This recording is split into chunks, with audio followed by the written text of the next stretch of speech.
On s'est quitté il y a un mois lors d'un premier unboxing et me revoilà avec un deuxième carton.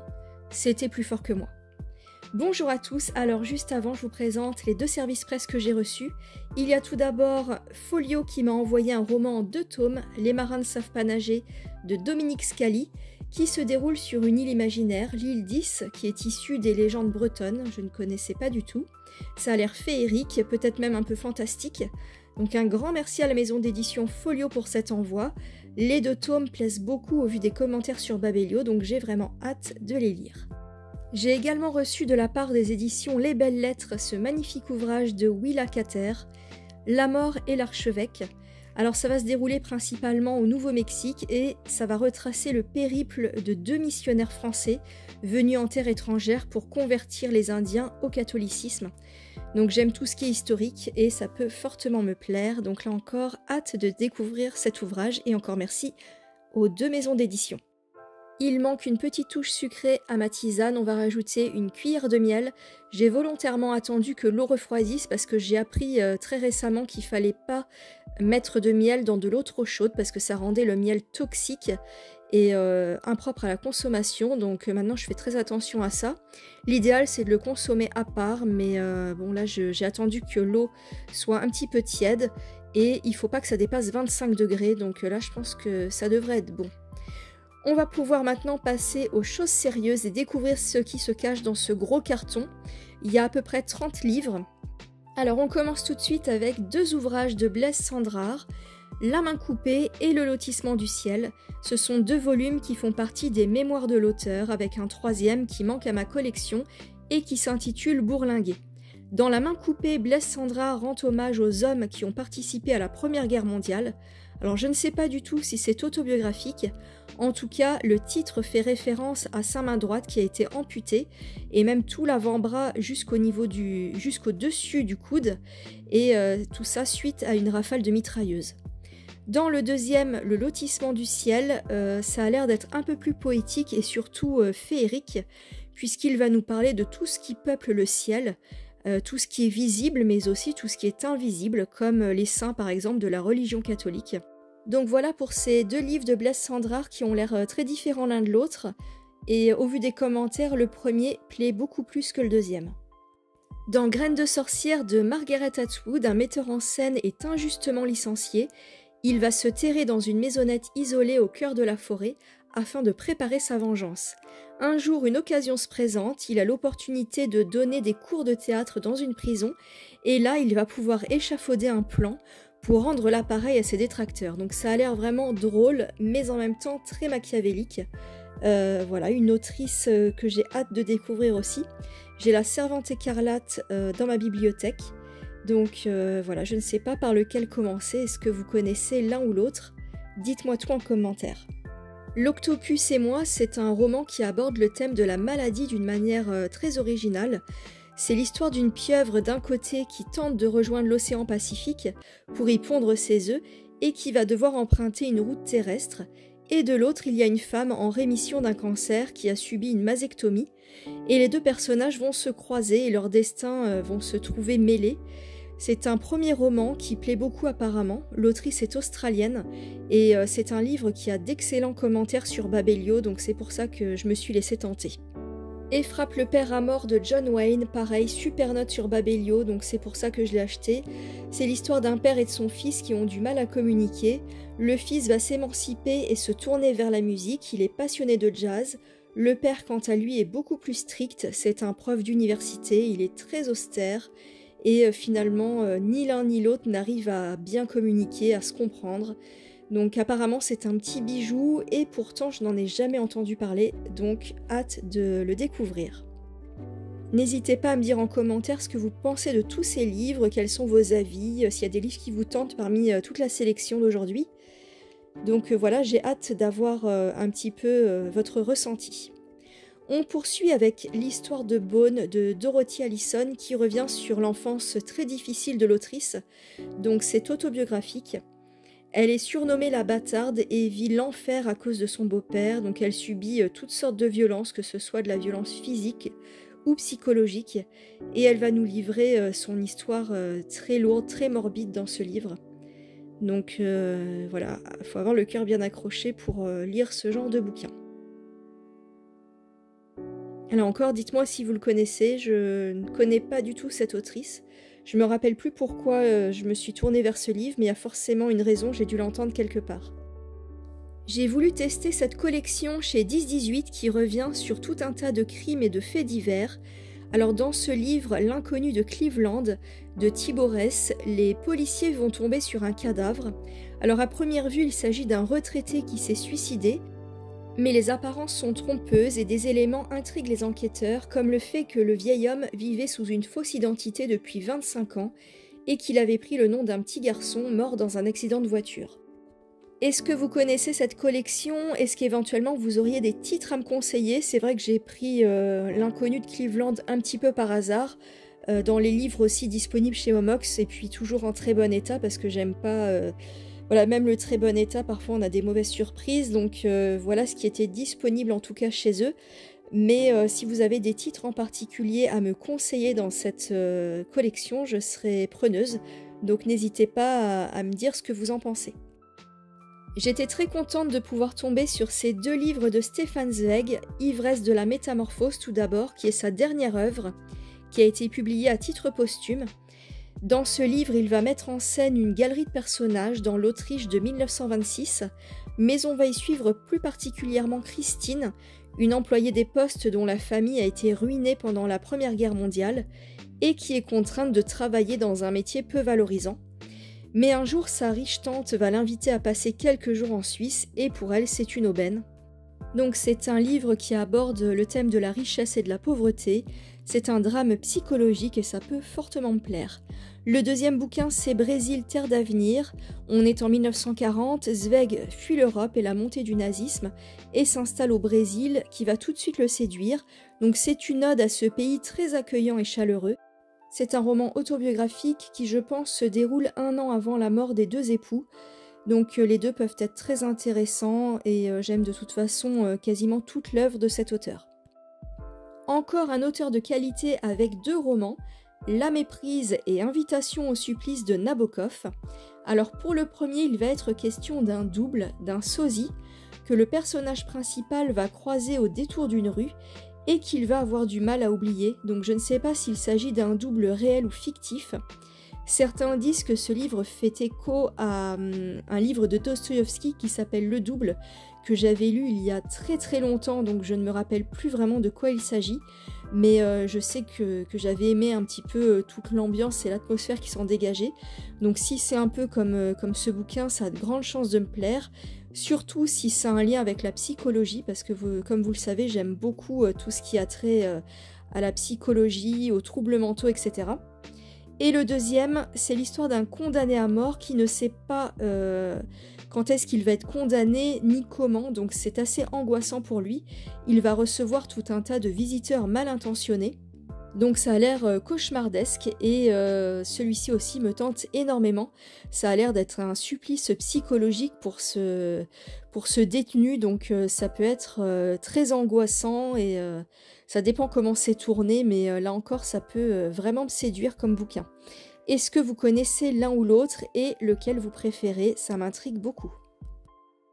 Un gros pavé avec une très belle couverture, Automobile Club d'Égypte d'Ala El Aswani.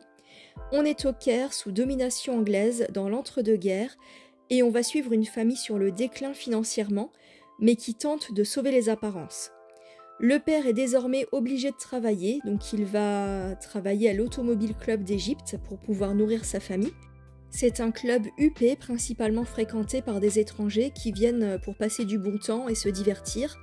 Et donc on va suivre cette famille, on va voir un petit peu quels liens les unissent à ce club très particulier et aussi les liens qu'ils vont entretenir avec les gens de la haute société.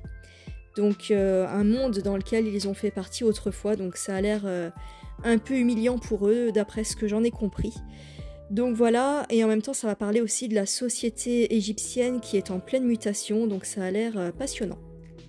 Les 2 livres suivants ont fait l'objet d'une adaptation cinématographique et nous transportent en Asie. Il y a tout d'abord ce petit livre de Su Tong, un auteur chinois, qui s'intitule Épouse et concubine. Il est assez connu. Alors là, on est dans les années 20 et une jeune fille d'une famille pauvre va devenir la 4e épouse d'un homme riche. On va suivre tout ce qui se passe au sein de la maison entre les épouses qui se livrent une guerre sans merci. Donc ça a l'air très tendu parmi toutes ces femmes. Et ça peut être vraiment bien même si c'est très court. Et le deuxième livre, c'est Mémoires d'une geisha de Yuki Inoue. C'est une autrice japonaise, là encore un ouvrage qui est très connu dans la littérature asiatique et qui va retracer le parcours d'une petite fille de 8 ans qui va être formée à devenir une geisha par une sorte de matrone. Donc elle va apprendre l'art, mais aussi à être martyrisée. Donc on va découvrir un peu l'envers du décor et comment elle va tenter de s'échapper de cette maison et ensuite de devenir elle-même la patronne d'une maison de geisha. Donc voilà, ces 2 livres me tentent aussi pas mal. Je suis très contente de les avoir trouvés. Il y a 2 ou 3 ans, j'ai fait la découverte de Sylvia Plath à travers l'un de ses romans les plus connus, La cloche de détresse, un livre que je vous recommande très fortement, qui parle de troubles mentaux, de dépression, et comment c'était soigné. Donc c'était par des électrochocs, donc c'était vraiment très violent pour les patients. C'était un livre autobiographique, et là, dans ce bouquin, on va la retrouver avec une série de nouvelles, donc c'est pas vraiment mon genre de prédilection, mais j'avais envie d'en savoir davantage sur cette autrice, donc c'est pour ça que je me suis laissée tenter, et je trouve que la couverture est très jolie. Donc c'est Le jour où Monsieur Prescott est mort, donc voilà, dites-moi si vous connaissez ce livre. Après Just Kids qui revenait sur la jeunesse de Patti Smith, j'ai choisi d'en savoir un peu plus sur elle là encore avec un nouveau roman autobiographique qui s'intitule M-Train. Donc ici l'autrice nous parle d'art et de ce qui la passionne. Donc j'espère avoir le coup de cœur aussi pour ce bouquin comme avec le précédent puisqu'il faisait partie de mes meilleures lectures 2023. Mais j'ai l'impression que celui-ci est un peu moins connu et voilà, je sais pas trop de quoi il parle mais on verra bien. Tortilla Flat de John Steinbeck nous conte l'histoire de Danny qui vient d'hériter de 2 maisons en Californie. Alors très vite des amis vont le rejoindre et ils vont vivre ensemble. Ça a l'air assez particulier, mais cette vie va très vite l'ennuyer et va le plonger peu à peu dans la délinquance. Il va vouloir mener une vie un peu plus excitante. Il va commettre des méfaits et apparemment le vent va finir par tourner pour lui. Apparemment c'est le roman le plus gai de l'auteur, c'est un livre humoristique. Alors pour l'instant j'ai lu La Perle, Des souris et des hommes et une nouvelle qui s'appelle Le meurtre. J'ai tout bien aimé. Et en particulier Des souris et des hommes qui était vraiment un gros coup de cœur de l'année 2022 si je ne dis pas de bêtises. Donc c'est un auteur qui me plaît vraiment beaucoup, donc dès que je vois l'un de ses livres, je fonce. Et je n'avais pas celui-ci dans ma bibliothèque, donc voilà, maintenant c'est chose faite. Triste tropique de Claude Lévi-Strauss, un classique. Alors ça va parler c'est autobiographique tout d'abord et l'auteur va nous conter un petit peu son parcours professionnel. Apparemment il s'ennuyait dans sa vie de prof puisqu'il était prof de philosophie dans un lycée.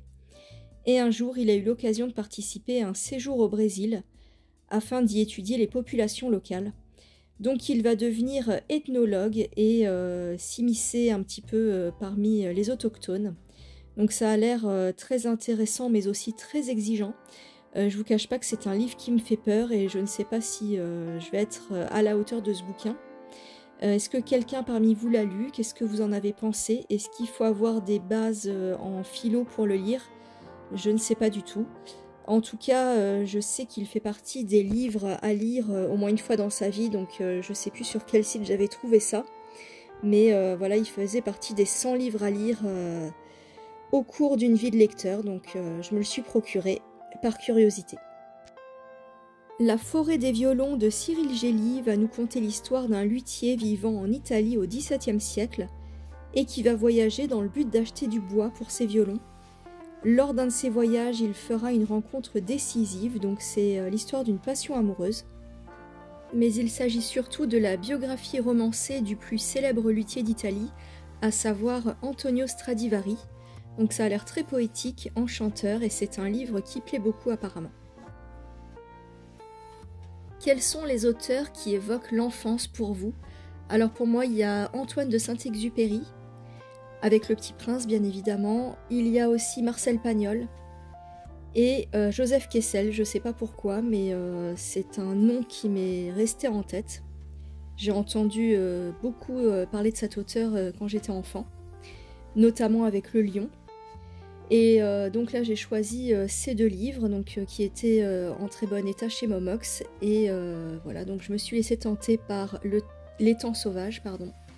Donc dans ce livre, il va être question d'amour entre un aviateur qui décolle pour la Sibérie et qui va faire la rencontre d'une prostituée et chanteuse à Vladivostok. Donc je ne sais pas si ce texte peut me plaire, je l'ai pris un petit peu au hasard, donc dans ce qui était disponible de cet auteur. Et il y a aussi L'année des ombres qui a été écrit en 1943 et qui relate des anecdotes autour de résistants français. Apparemment, c'est le général de Gaulle qui lui aurait commandé ce livre pour apprendre au monde ce qu'est la résistance française. Donc voilà, si vous vous intéressez à la guerre, je pense que ce livre peut vous plaire. Et c'est un bouquin qui a été adapté au cinéma. Dans ce livre, Le parfum des fleurs la nuit de Leila Slimani, un titre très poétique au passage, elle va passer une nuit dans un musée à Venise afin de retranscrire dans un livre cette expérience inédite. Donc c'est introspectif, autobiographique, et ça va notamment parler du scandale autour de son père qui a été emprisonné, puis acquitté après sa mort. Donc j'ai l'impression que cette situation d'être enfermé dans un musée la nuit est assez récurrente chez les auteurs. J'ai vu un petit peu cette situation dans plusieurs bouquins. Donc j'espère que le livre ne manque pas d'originalité parce que j'ai l'impression que, voilà, que c'est un goût de déjà-vu. Donc j'espère que l'histoire en vaut la peine. Je ne connais pas du tout l'autrice, je la vois beaucoup sur les plateaux télé, je crois que j'ai un autre livre d'elle dans ma bibliothèque, mais voilà, j'ai envie de la découvrir. Les Insolents d'Anne Scott a obtenu le prix Renaudot en 2023. C'est l'histoire d'une musicienne qui décide de quitter Paris sur un coup de tête pour faire le point sur sa vie. Donc elle va habiter dans le Finistère et ses deux meilleures amies ne comprennent pas sa décision. On va la suivre dans sa réflexion et dans son besoin d'isolement. J'ai l'impression que c'est un thème au goût du jour et que de plus en plus de personnes ressentent ce besoin de se couper de la civilisation humaine.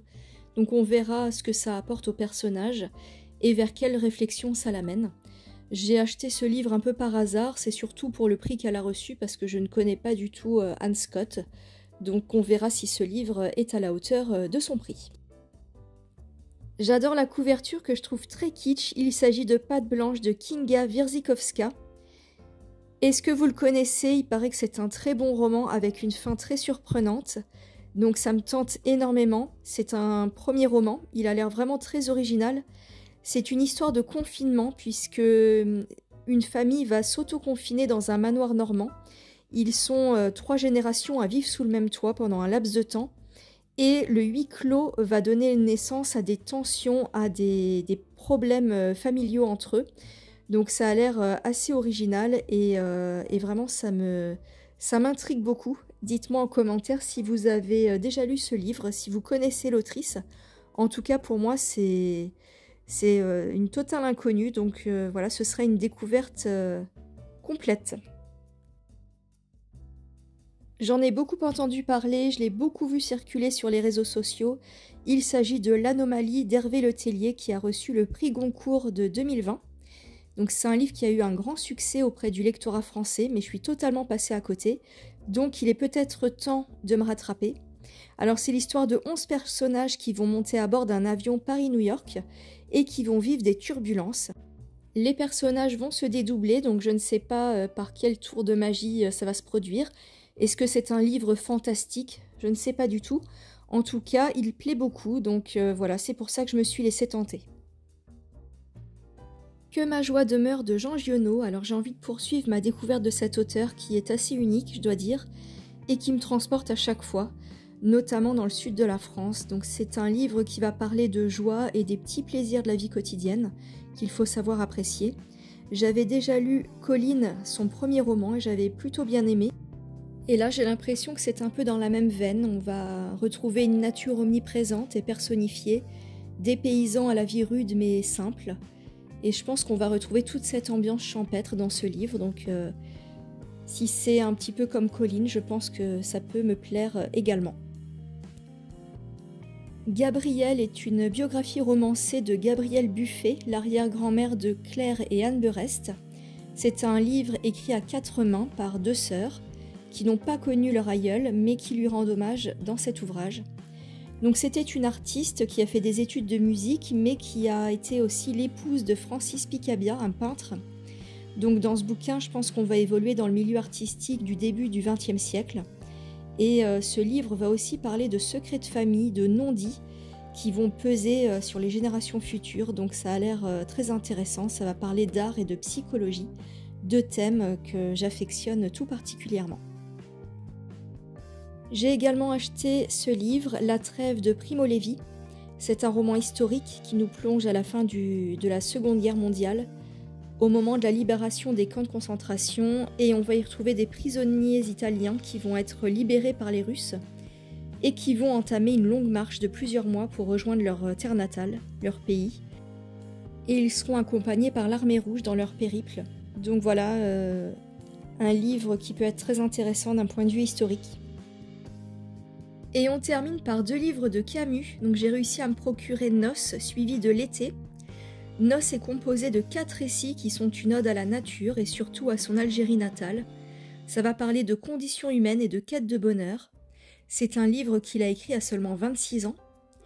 Et le 2e livre, c'est Caligula, suivi du Malentendu. Donc c'est du théâtre, la pièce est en 4 actes. Et ça fait partie du cycle de l'absurde avec l'étranger et le mythe de Sisyphe. Donc ce texte est philosophique et il va mettre en scène un empereur despote qui, suite au décès de sa sœur et maîtresse, va se questionner sur le sens de la vie. Et enfin, le Malentendu va parler d'amour et du manque d'amour, de solitude. C'est une pièce de théâtre là aussi. Donc voilà, je suis très heureuse d'avoir pu trouver ces 2 livres. C'est un auteur que j'aime particulièrement, que j'avais découvert avec La Peste et L'étranger. La Chute, j'avais un peu moins bien aimé, mais les 2 premiers étaient vraiment des gros coups de cœur. Donc pour l'instant, c'est un auteur vraiment que j'affectionne beaucoup. Voilà, cette vidéo est maintenant terminée. J'espère qu'il y a des livres qui vous tentent parmi cette sélection. Dites-moi tout en commentaire. Et promis, on se retrouve bientôt dans un point lecture. À très vite.